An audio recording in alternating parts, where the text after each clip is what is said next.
大家好，我是中医曲大夫。咳嗽这个病症大家都不陌生，尤其是现在的季节，雨水颇风，温度变化大，就极易感染风寒。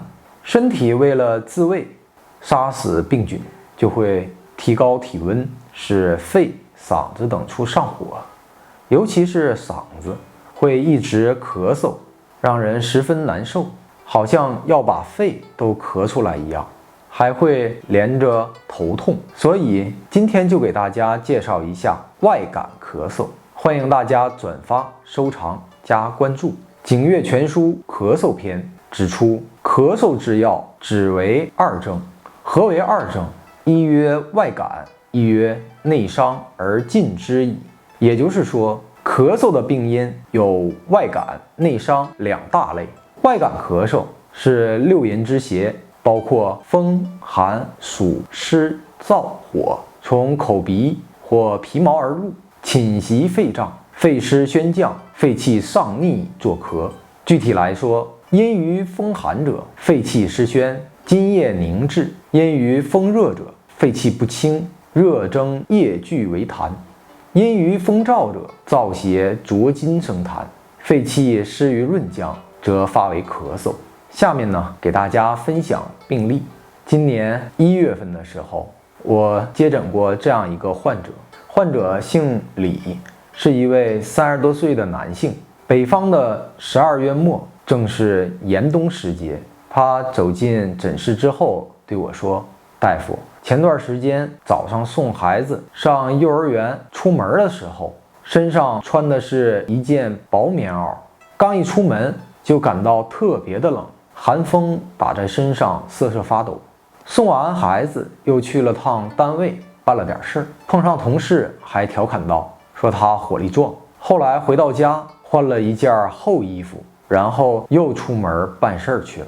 一上午跑了很多地方，还出了不少的汗。当天患者没有什么不适，第二天就开始咳嗽。我问他咳嗽是什么样的，带痰吗？他说咳嗽时咽部痒得厉害，咳嗽的声音比较重，尤其是一到晚上临睡前连声咳嗽，身体都会弹起来，旁边要放一些纸，晚上会咳出很多痰。我问他痰是什么颜色的，他说白痰略黏，咳了好几周还没好。我又问他还有什么症状，他说咽干，浑身也不舒服，咳得额头和侧头跟着痛。我又问他怕不怕冷，身上有没有汗，他说怕风，平时没有汗，晚上咳得厉害的时候会出汗。我说你伸舌头我看看，他的舌苔白略腻。我又给他号了号脉，脉是浮紧的，提示为表症。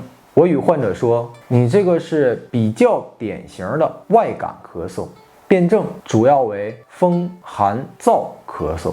一方面是心病，起病急，典型症状咳嗽声重，咽痒，气急，痰白。此外还伴有恶风寒、无汗、头痛等表症。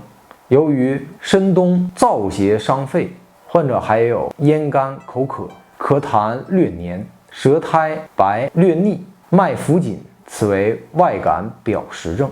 我按照疏风散寒、宣肺止咳兼润燥的原则，给患者开了7副汤药，叮嘱他近期注意休息，防寒保暖，饮食不宜肥甘、辛辣过咸，不要吸烟，可多饮温开水。复诊的时候，患者说咳嗽缓解了许多，白天基本不咳嗽了，主要还是晚上咳嗽，头也不痛了。又给他开了7副汤药。在复诊时，患者说基本不咳嗽了。我叮嘱他平时要注意气候变化，适时增减衣物，适当参加体育锻炼，以增强体质，提高抗病能力，注意饮食清淡。对于外感咳嗽这个疾病，它不是什么大病，但是这说明你体虚，免疫力低下，侧面说明了你体内器官有损伤，时间久了一定会患上大病。所以大家千万要从平时做起，改善生活作息，勤加锻炼。本期内容就给大家分享到这里。如果大家还有什么不明白的问题，可以在下方评论区留言，我会一一为大家解答。我们下期再见。